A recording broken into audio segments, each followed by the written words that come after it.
So, as some of you may know, Apple pushed out a MacBook recently that was pretty much the 2015 MacBook Pro reincarnated. It brought back all the ports, it brought back everything we've ever wanted in a MacBook, and it even took out some things that we didn't want, like that touch bar. But actually, there was that MacBook, the 2015 model, that Apple stopped selling, and that, in my opinion, and I think in a lot of other people's opinion, was the perfect MacBook. When these new M1 Pro and M1 Max models came out, everyone was so happy about it because they removed what we didn't like and they added what we liked from, the original MacBooks. And that really made me reappreciate my 2015 MacBook Pro that I still use on and off. And I'm going to tell you right now, these new MacBooks are the 2015 ones reincarnated, and I think Apple in 2015 stopped selling the perfect MacBook, and it was so crazy because that MacBook had everything we've ever wanted, and even Apple now acknowledges it in a way because they brought back the ports. Now this 2015 MacBook, which I've already kind of done a comparison between these two, these actually had pretty much almost the same type of setup.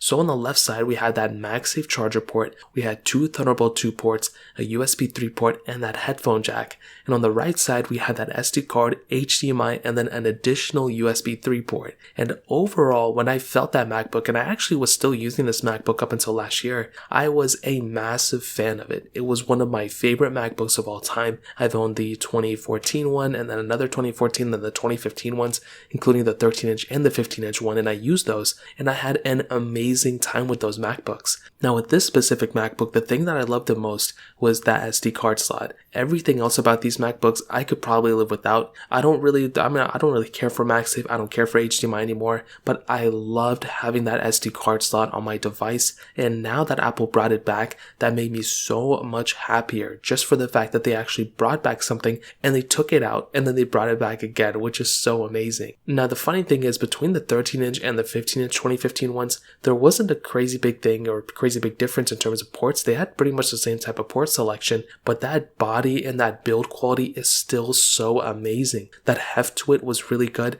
and even now I use my M1 MacBook Pro, which I like, and it's one of my favorite devices right now. I still miss that SD card slot, and I still miss having MagSafe sometimes and then an HDMI port. But guess what? As of now, within the last month, Apple went ahead and actually fixed this problem, which was amazing. So in my opinion, it's so weird because starting from the 2016 MacBooks going onwards, so the 2016 all the way up until the 2020 MacBooks, before I think even the M1s, there were so many issues with these MacBooks. These things had touch bar problems, these things had USB-C problems, keyboard problems, which was probably the biggest issue going on for these MacBooks. And it's so crazy to see how Apple took a huge just 180 and pretty much gave us what we wanted. So in a way, for so many years, Apple stopped selling the perfect MacBook that ever came out, and now, in my opinion, they kind of redeemed themselves, and I think these new MacBooks are definitely the Pro models that we wanted, and this is the correct successor to the 2015 ones in my opinion. So in terms of that pretty much covers it up. If you guys have any other questions or anything like that,